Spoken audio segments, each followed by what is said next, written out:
Hello, if you're watching this, you might not love yourself, and I'm here to show you how. I'm a love life coach and a student of the tarot, and today we're talking about the moon card. And I know how you feel if you're not feeling especially loving towards yourself. I've been there, and I still have those moments, usually during my winter season, which relates to the moon card since our cycles are related to the moon. So let's dive in. So the moon card, this is the Rider Waite Coleman.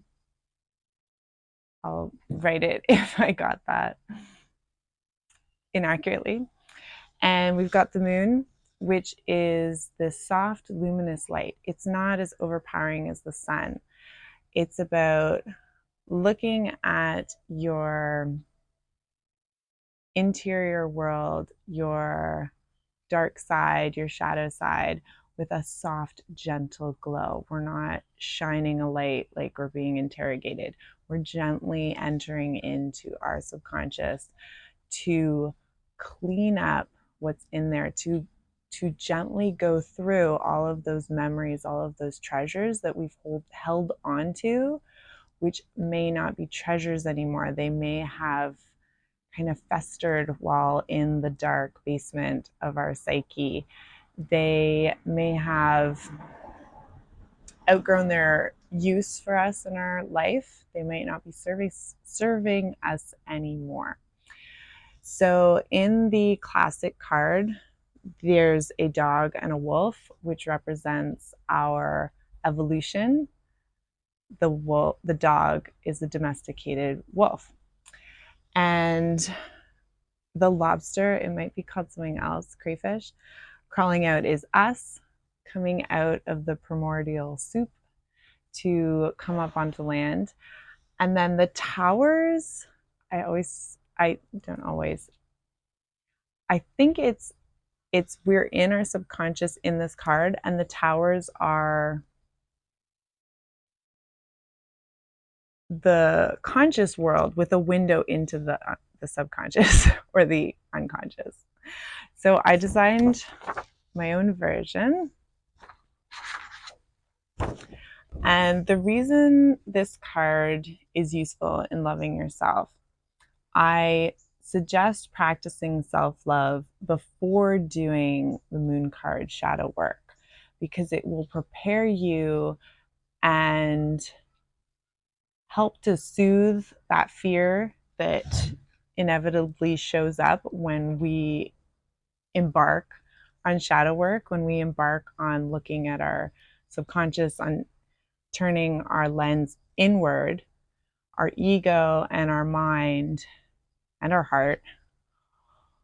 The heart will bring up fear, and the ego and the mind will distract us with other things that seem terribly important because of the fear, because feel scared to look at these things, because we put these things away in our cave purposely, intentionally. We put these things away, parts of ourselves, memories, traumas, pain, hurt. We put it away to protect ourselves because we didn't like the feeling. And what happens is there's a river coming from the cave. So the things that are hidden in the cave are affecting the flow, are affecting your flow of energy. And then out here, there's a river coming from the pond as well, which represents your subconscious. And this river is nurturing your growth. Here, there's plants at the stages of growth with a beautiful tree that looks like a woman, bursting forth. That's your dreams. That's what your heart is longing for, is,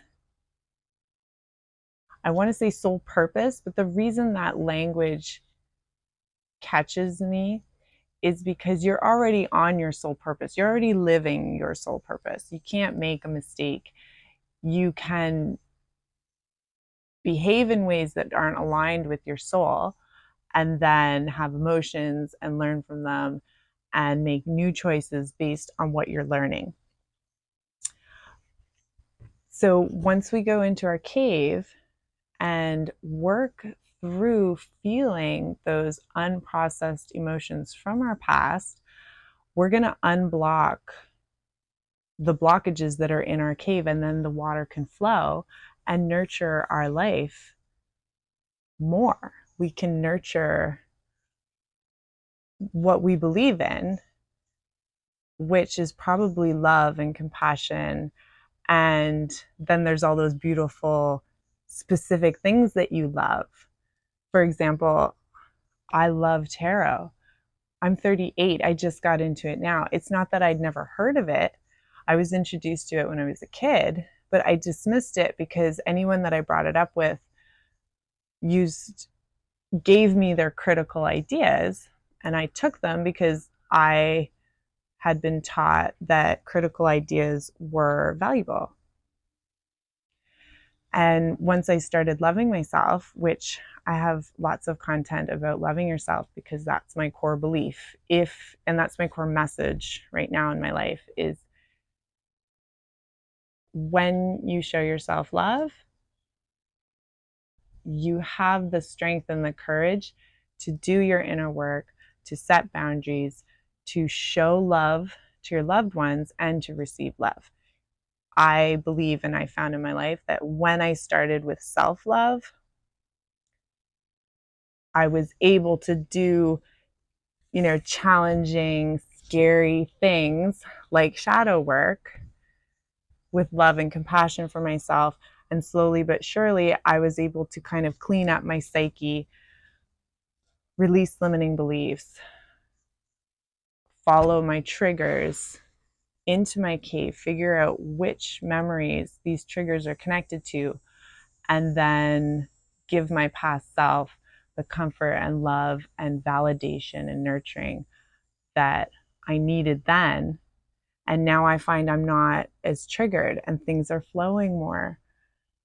I am aware of the things that used to trigger me, and I think, wow, that doesn't trigger me anymore. And I still get triggered for sure. My next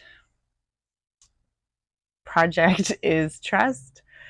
So even this video is an act of trust in the universe and myself. I'm learning to trust myself. So I started with love, and I've followed like fear into my cave, and I found that I had a fear of being alone.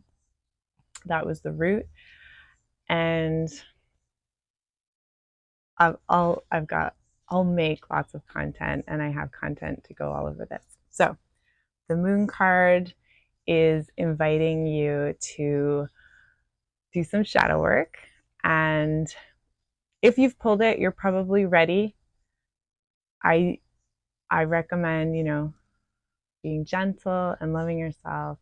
And I really love shadow work. I think it's useful as a regular routine. I like to, clean out my psyche, do brain sweeps daily, which aren't necessarily shadow work, but often in the evening, I like to think of times when I was triggered and pick one and do that healing process, which I will have a meditation, which I have a meditation for. So enjoy. Oh, and I drew this design and then colorized it with Deep Artifacts, the app. So that's how I did the color. I will be doing, I don't know exactly what it's going to look like, but I plan to color it or work with an artist to bring this to life as a cohesive deck. I am a love life coach. If you want to work with me, message me, check out my offerings on my website, all the deets below, and tell me, what does the moon card say for you? How have you found shadow work to be beneficial in your life? Okay. Love ya.